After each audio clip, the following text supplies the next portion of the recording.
तर मित्रांनो RTOची कारवाई चालू झालेली आहे। आपल्या मित्राला म्हणजे भावाला एक त्यांनी अडवलं आणि 1000 रुपयाची पावती टाकली। एमटी गाडी होती। तर कुठलीही त्याला व्हाईट ड्रेस होता त्याच्या अंगावर आणि ब्लॅक पॅन्ट होती। तर मला मित्रांनो सांगा व्हाईट ड्रेस आणि ब्लॅक पॅन्ट चालते का? तर माझ्या माहितीच तो चालते। व्हाईट ड्रेस व्हाईट पॅन्ट किंवा ब्लॅक पॅन्ट पण चालते किंवा खाकी पूर्ण ड्रेस असेल तो पण चालतो।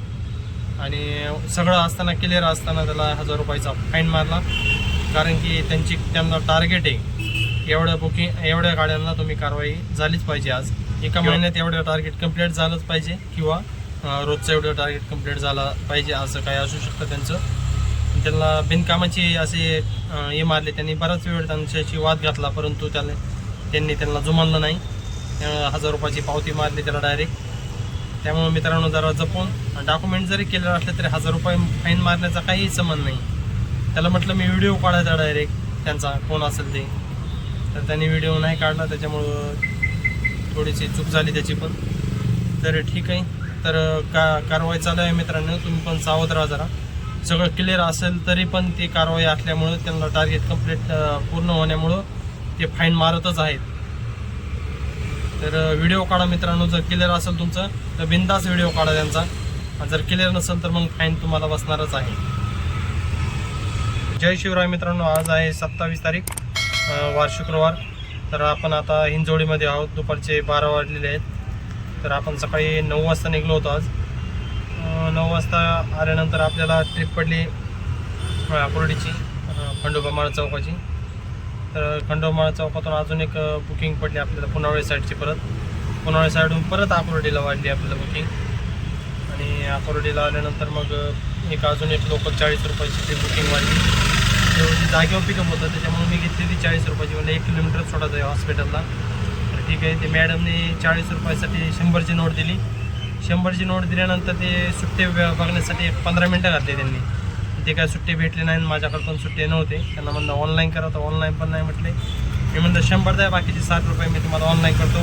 ते म्हणजे माझ्याकडे ऑनलाईनच नाही आहे। म्हणलं मग घरच्याला कोणाला करायला लावा। मग त्यांनी घरच्याकडे तिथून पुढं 10 मिनटानंतर कॉल केला आणि मग त्यांनी 40 रुपये ऑनलाईन पे केले। तोपर्यंत माझी एक बुकिंग 150 रुपयाची बुकिंग वाढली होती, ती घेतली होती मी।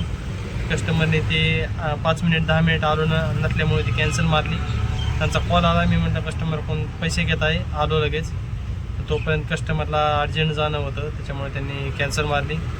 तर 40 रुपयामुळे 150 रुपयाचा लॉस झाला परत। त्यामुळे शक्यतो लोकल बुकिंग मारत नाही मी, कारण त्याच्यामुळं आपला खूप लॉस होतो। तर आपण कस्टमरचा विचार करतो, हॉस्पिटलला होतं चला ठीक आहे म्हणून मी घेतली। तर असे कस्टमर मग त्यांनी बसताना सांगितलं असतं त्यांनी, तर आपण काहीतरी अगोदर स्कॅनर दिला असतं, त्यांना म्हटलं असतं घरी फोन लावून त्यांना स्कॅनरवर पैसे पाठवा म्हणून। पण त्यांनी तसं काही बोलले नाही, डायरेक्ट आल्यानंतर मग तो चांगले 10-15 मिनटं घातली त्यांनी। तर ठीक आहे, तिथून परत लगेच आपल्याला थोड्या 10-15 मिनटांनी बुकिंग वाढली। तर तिथून आपल्या 10-15 मिनटांनी हिंजवडीची बुकिंग वाढली। फेज 1ला आलो होतो आपण आता ID पार्कला। तर ती झाली 185 रुपयाची। तर ठीक आहे, आता 12 वाजले दुपारचे, तर आपला मस्त राऊंड झालेला आहे। तर तुम्हाला दाखवतो किती राऊंड झालेला आहे आजचा। तर दुपारी 12 वाजेपर्यंत आपले 650 रुपये काहीतरी झालेले आहेत। तर ठीक आहे, आता पाहूया आपण हिंजवडीमध्ये बुकिंग। जर 10 मिनटात ती नाही वाढली बुकिंग वाढली तर आपण जेवण करून घेऊयात आणि मग परत आपल्या बिझनेसला सुरू करू। तर पाहू आता। तर मित्रांनो पिंपरीमध्ये आहोत आपण आता। मग हिंजवडीमधून बोनकर चौकात आणली होती 198 रुपयाची बुकिंग ओलाला, आणि तिथून आपल्याला तिथे वल्लभनगर बस स्टॉपवरती वाढली होती 185 रुपयाची उबेरला। तर तिथून लगेच आपण उबेरहून गॅस नव्हता गाडीमध्ये, गॅस भरण्यासाठी नाशिक फाटे साईडला गेलो। तर गॅस पंप बंद होता, तर परत भोसरी साईडला आपल्याला जावं लागलं। आणि भोसरी साईडला गॅस भरल्यानंतर आपण मंकी क्रॉस थांबलो। तिथून आपल्याला लगेच पिंपरी वाढली 135 रुपयाची। तर ठीक आहे, आता पिंपरीमध्ये आहोत आपण मार्केटमध्ये। तर पाहूया आता कुठली बुकिंग वाजते। आणि RTOची खूप जोरात कारवाई चालू आहे मित्रांनो, तर काळजी घ्या। सकाळी 6-7 वाजताच रोडला येत आहे RTO। आणि आज सरकारी पहिली नोकरी असेल की तो 6-7 वाजता टायमिंग असेल त्यांचा, तर नाहीतर 10, 11, 12 वाजता हे कामावर येत असतात कर्मचारी. तर RTO अचानक येतो आणि अचानक धाड मागतो. त्याला माहिती बेसावत आहे तोपर्यंत जास्त गाड्या पकडल्या जातील, म्हणून तो थोडा लवकर येतो आणि गाड्या घेऊन जातो किंवा त्यांना 20-25 हजाराची पावती पडते आहे. तर 20-25 अशा ठिकाणी जात आहे जिथं पॅसेंजर रोड आहेत. चाकण भुसरी आज टोल नाक्यावर होता मोशीच्या, तर आज तिथं भरपूर गाड्या पकडल्या त्यांनी. तर आमच्या बंधुराजला पण पावती पडली तिथं 1000 रुपयाची. तर त्याच्या अकाउंट ड्रेस असताना सुद्धा ती पावती टाकली त्याला. तर हे त्यांचं टार्गेट कंप्लीट करण्यासाठी करत आहेत. बाकी काळजी घ्या मित्रांनो. तर पाहू आता पिंपरी रोड आपल्या पुढची बुकिंग वाजते ते. तर मित्रांनो आपण पण थांबलो होतो चहा प्यायला. औंधून SB रोडला गेलो आणि SB रोडून परत पिंपरी सौदावर आलो. तर इथं चाय कशाला चाय पितो. तर या चहा प्यायला. तर मित्रांनो संध्याकाळचे 7:15 वाजलेले आहेत आणि आपण आहोत आता पिंपरीमध्ये. तर आपण पिंपरी सौदावरून हिंजवडीला गेलो. लक्ष्मी चौक साईडला 150 रुपयाची बुकिंग घेऊन आणि तिथून आपल्याला मोरवाडीची पडली 190 रुपयाची. तर आता मोरवाडीमध्ये आहोत. तर पाहू घराकडली बुकिंग वाजली होती 150 रुपयाची, पण कस्टमरने कॅन्सल मारली लगेच.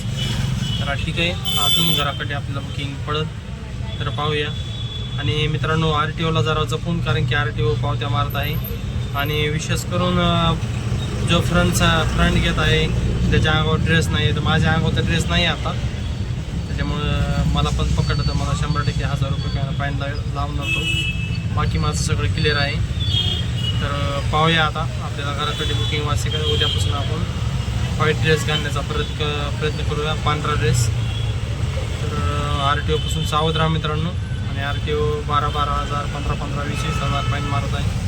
तर गाडी क्लिअर नसेल तर क्लिअर करून घ्या, म्हणजे तुम्हाला फाईन बसणार नाही. तर पाहूया आता घराकडली बुकिंग आणि घरी गेल्यानंतर तुम्हाला दाखवतो की किती आज अर्निंग झालेलं आहे. तर भेटूया. आजचा व्लॉग जर आवडला असेल तुम्हाला तर चॅनलला सबस्क्राईब करा मित्रांनो, फॉलो करायला विसरू नका, सपोर्ट करा मित्रांनो. धन्यवाद.